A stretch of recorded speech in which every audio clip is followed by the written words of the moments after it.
What happens when a prince walks onto a late-night set thinking his royal status puts him above the rules, above the host, above basic human decency? It only took 34 seconds of Prince Harry's arrogance for Jon Stewart to do what no one else in media had the guts to do: throw him out mid-interview. This wasn't just another celebrity interview gone wrong. This was a collision between someone who spent decades earning respect through wit and honesty, and someone who thought being born into the right family meant he could say whatever he wanted without consequences. The stage was set like any other night. Studio lights gleaming, audience buzzing with excitement, cameras ready to capture what everyone assumed would be a friendly chat. Jon Stewart, the man who built his entire career on holding powerful people accountable, and he sat behind his desk with that familiar smirk. He'd interviewed presidents, dictators, Hollywood royalty, but tonight's guest was different. Tonight, actual royalty was stepping into his world. Prince Harry walked out to thunderous applause. The audience stood, phones out, capturing every second. He waved, smiled that rehearsed smile, and took his seat across from Jon. The energy in the room felt electric, but not in the good way. There was tension before a single word was spoken. Jon opened with his typical charm. "Welcome to the show. Thanks for being here." Harry leaned back in his chair like he owned it. "Well, Jon, I appreciate you having me. Though I must say I expected a bigger chair. This feels rather small." The audience laughed nervously. Jon's eyebrow raised slightly. "The chair's the same one everyone sits in. Presidents, actors, activists. It fits them just fine." "Yes, well," Harry said, adjusting his jacket, "I suppose they're used to smaller accommodations." First red flag. Jon's smile tightened.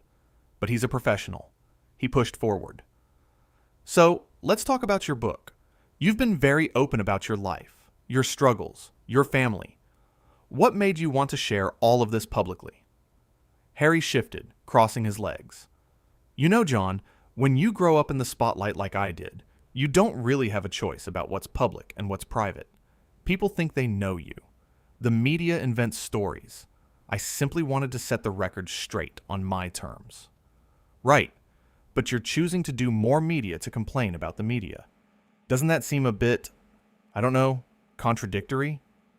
The audience oohed. Harry's face changed. The friendly mask slipped just a fraction. "That's a rather simplistic way of looking at it, Jon. But then again, you've never lived my life. You wouldn't understand the complexities." Jon leaned forward. "Help me understand then. Explain the complexity of going on every talk show, every podcast, every interview circuit, while simultaneously claiming you want privacy." "It's about control," Harry said, voice rising slightly. "Something you clearly have here in your little kingdom, but something I never had growing up." Little kingdom. The words hung in the air. Jon's audience shifted uncomfortably. This wasn't playful banter anymore. This was getting personal. "Little kingdom," Jon repeated slowly. "Interesting choice of words from someone who literally grew up in palaces." Harry waved his hand dismissively. "Material wealth doesn't equal freedom, Jon. You, of all people, should understand that. Or perhaps your success has made you forget what it's like to struggle." The studio went quiet. Dead quiet. Jon Stewart, the guy who came from nothing, who worked comedy clubs for years, who built everything himself, just got told he didn't understand struggle by someone born into unimaginable privilege. Jon's jaw clenched. "Let me get this straight. You're sitting here in your designer suit, fresh off your private jet, telling me I don't understand struggle because I've found success?" "I'm saying your perspective is limited," Harry shot back. "You see the world through your American lens. You don't understand duty, tradition, the weight of history on your shoulders. No, you're right. I don't understand being born into wealth and power and then complaining about it on a world tour. That part's really hard for me to grasp. The audience erupted in applause. Harry's face flushed red. His hands gripped the armrests of that chair he'd complained about moments earlier. "This is exactly what I'm talking about," Harry said, voice sharp now. "This is the kind of disrespect I've dealt with my entire life. People thinking they can talk to me however they want, judge me, criticize me." Jon spread his hands. "You came on my show. I ask questions. That's literally the job. If you wanted someone to just nod along while you talk, you should have done another puff piece with your friend Oprah. Don't you dare bring her into this. I'll bring up whoever I want. This is my show. You're a guest. And right now, you're being a pretty terrible one." Harry stood up. Actually stood up from his chair, pointing at Jon. "You have no idea who you're talking to. No idea what I've sacrificed. What I've been through." Jon stood too, matching his energy. "I know exactly who I'm talking to. I'm talking to someone who had every advantage in life and still manages to play the victim better than anyone I've ever seen." "Victim?" Harry's voice cracked with anger. "You think I'm playing victim? My mother died because of the media, because of people like you who make a living tearing others down for entertainment." The air sucked out of the room. Jon's face hardened. "Don't you dare compare what I do to the paparazzi who chased your mother.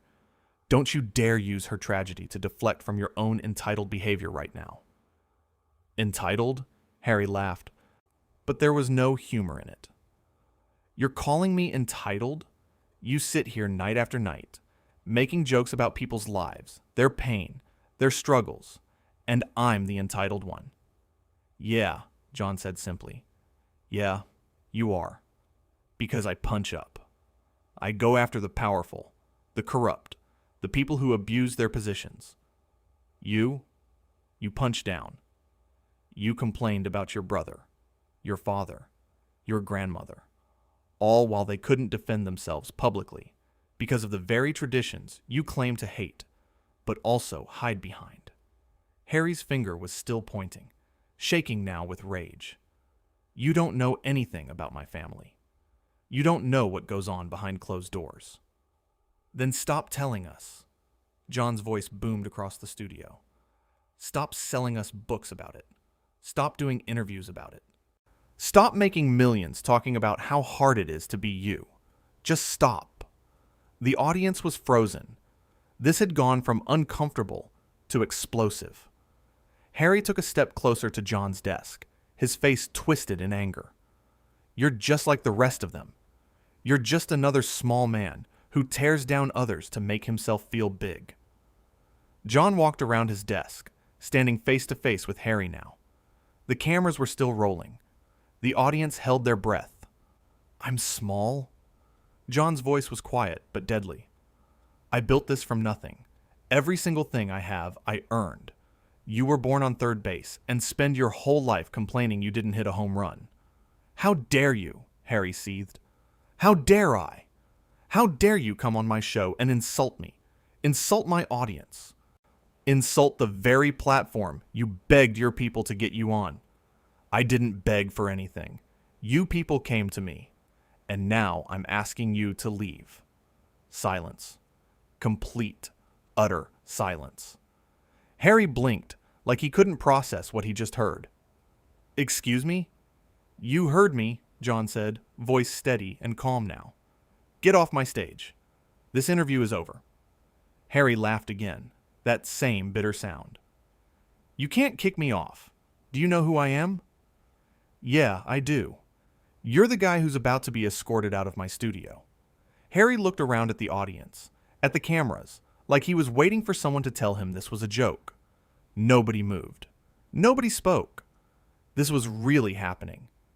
"You're making a massive mistake," Harry said, voice low and threatening. "The only mistake I made was thinking you'd be capable of a real conversation.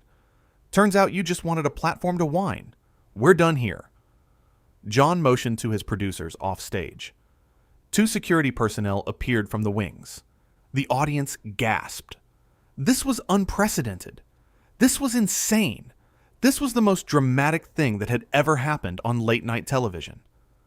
Harry held up his hand to the security guards. "Don't touch me. Don't you dare touch me." "Then walk yourself out," Jon said flatly. "Either way, you're leaving. This is assault. This is kidnapping or something. It's neither. It's me exercising my right to remove someone from my show who's being disrespectful and hostile." Harry's face went through a series of expressions. Rage, disbelief, embarrassment, more rage. His hands clenched into fists at his sides. For a second, it looked like he might actually take a swing. The security guards tensed, ready to intervene. But Harry didn't swing. Instead, he did something almost worse. He smiled. A cold, cruel smile. "You're going to regret this, Jon. You have no idea the kind of power I have. The people I know. You just made an enemy you can't afford to have." Jon didn't flinch. "Is that a threat?" "It's a promise." "Great. Add it to your next book. I'm sure your 12 remaining fans will eat it up. Now get out." The security guards moved closer. Harry realized he had no choice. He couldn't win this. Not here, not now, not on Jon's turf. He straightened his jacket with sharp, angry movements. "This show is garbage anyway," Harry muttered, loud enough for the microphones to catch. "You're a has-been, a relic. Nobody watches this anymore." "And yet you came running when we called," Jon replied. "Funny how that works." Harry turned toward the exit, but he couldn't help himself. He spun back around one more time. "You know what your problem is, Jon? You think you're better than everyone else? You think your little comedy routine gives you the right to judge people. But you're nothing. You're a clown, a court jester, and that's all you'll ever be." The audience booed, loudly, passionately. They weren't having it. Jon held up his hand, quieting them down. "You done?" Jon asked. "I'm done with you," Harry spat. "Good, because I was done with you about 10 minutes ago. I just wanted to give you enough rope to hang yourself with. And boy did you deliver." Harry's face turned purple. He opened his mouth to say something else, but one of the security guards gently touched his elbow. "Sir, it's time to go." Harry jerked his arm away. "Get your hands off me." "Then walk," the guard said firmly. For a moment, it looked like Harry might actually cause a physical scene. His body was rigid, his breathing heavy, but he must have realized how bad this already looked, how much worse it would be if he actually got into a scuffle with security on live television. He turned and walked toward the exit, each step heavy with wounded pride. The audience watched in stunned silence. Nobody knew whether to clap, to boo, to laugh, or to just sit there processing what they'd witnessed.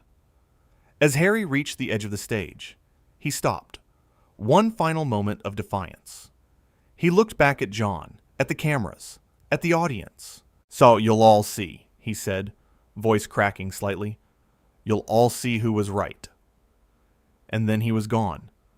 Disappeared behind the curtain, leaving nothing but shock and confusion in his wake. Jon stood there for a second, collecting himself. Then he walked back to his desk, sat down, and looked directly into the camera. His face was serious, no hint of his usual playful demeanor. "Well," he said quietly, "that happened."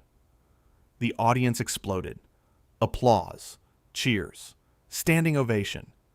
They weren't clapping for the spectacle. They were clapping for Jon, for standing his ground, for not backing down to someone who thought their title meant they could treat people however they wanted. Jon waited for the noise to die down. "Look," he continued, "I don't take pleasure in that. I really don't. I wanted a good conversation. I wanted to understand his perspective. But respect is a two-way street. You don't get to come on here and insult me, insult my work, insult this show, and expect me to just smile and take it." More applause. Jon nodded, acknowledging it. "I've interviewed people I disagree with. I've interviewed people who've said things I find reprehensible. But there's a difference between disagreement and disrespect. And what you just saw was someone who's so used to people bowing to him that he forgot how to have an actual conversation with someone who won't." The audience hung on every word. This wasn't Jon the comedian now. This was Jon the human being, speaking from the heart. I don't care if you're a prince or a pauper. I don't care if you were born in a palace or a trailer park. When you sit in that chair, so you're equal to everyone else who sat there. No more, no less. And if you can't handle that, if you can't handle being treated like a regular person for 20 minutes, then maybe that says more about you than it does about me. He paused, letting that sink in. The studio was quiet again, but it was a different kind of quiet now. Respectful, attentive. We're going to take a quick break, Jon said. When we come back, we'll try to get back to some actual entertainment. Maybe something a little less dramatic. The camera cut away as the show went to commercial. But in that studio, the energy was still crackling. The audience members turned to each other, phones out, already texting, tweeting, posting about what they'd just witnessed. The crew stood around, shaking their heads in disbelief. Jon's producers rushed over. He faces a mix of concern and excitement. "That was insane," one of them said. Jon just nodded, still processing it himself. Yeah, it was. Are we going to be in trouble for this? Probably, Jon admitted, but it was worth it. Some things are more important than playing it safe. Backstage, Harry was being ushered toward the exit by security and his own handlers. His face was still red, his eyes blazing with anger and humiliation.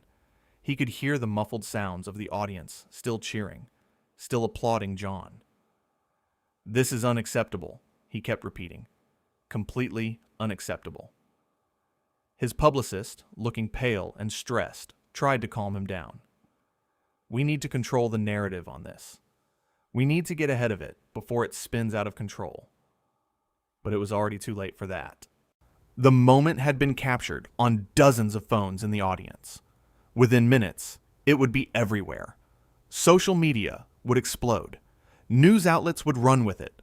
The world would watch Prince Harry getting kicked off Jon Stewart's show over and over again. Back in the studio, the show came back from commercial. Jon had composed himself, slipping back into his professional persona, though you could still see the adrenaline in his eyes. "Welcome back," he said to the camera. "As you just saw, we had a bit of a situation. Our scheduled guest decided that being respectful wasn't really his thing tonight, so we parted ways. It happens." He shrugged, playing it down even though everyone knew how unprecedented this was. "The thing is," Jon continued, "I've been doing this job for a long time, and I've learned that character reveals itself under pressure. You can rehearse your answers, practice your charm, polish your image all you want. But when someone challenges you, when someone doesn't just accept your version of reality, that's when you see who someone really is." The audience murmured in agreement. They'd seen it firsthand. They'd watched the mask slip, watched the entitled anger come pouring out. And look, I get it. Nobody likes being questioned. Nobody enjoys having their beliefs or their actions challenged. It's uncomfortable. But that discomfort, that friction, that's where truth lives. That's where real conversation happens. And some people just can't handle it. Jon leaned back in his chair, that same chair Harry had complained about at the start of the interview. You know what the irony is? He came on this show to promote his story, to tell his truth as he sees it. But he couldn't handle anyone else's truth. He couldn't handle being in a space where he wasn't automatically the most important person in the room. More applause. Jon was hitting a nerve, speaking to something deeper than just this one incident. He was talking about accountability, about ego, about the way power corrupts perspective. I've sat across from dictators who were more gracious than what you just saw. I've interviewed people responsible for actual atrocities who showed more self-awareness and humility.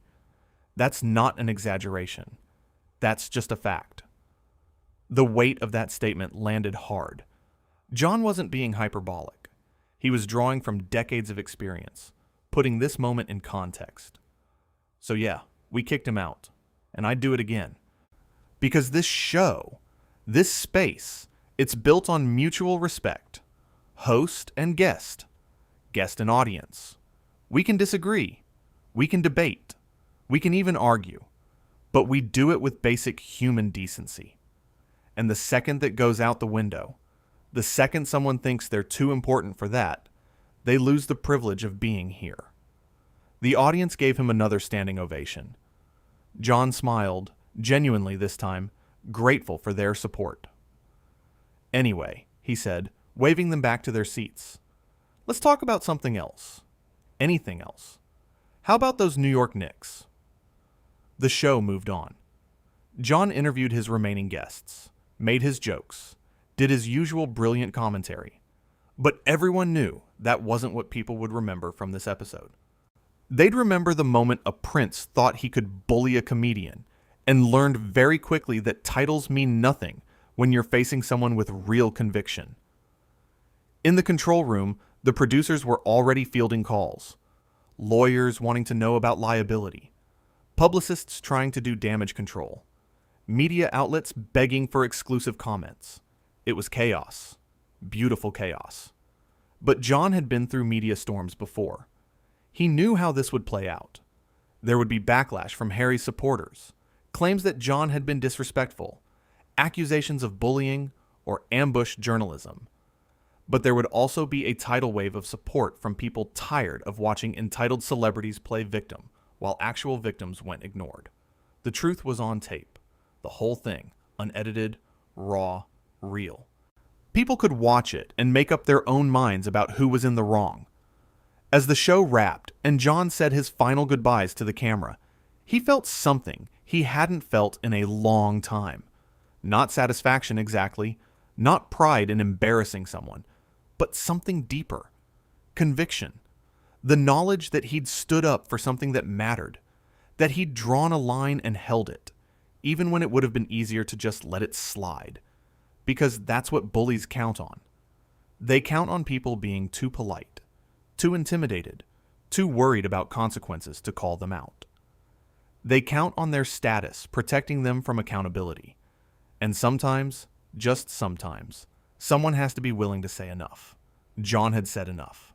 And in doing so, he'd given voice to everyone who'd ever felt steamrolled by someone who thought their position put them above basic rules of engagement.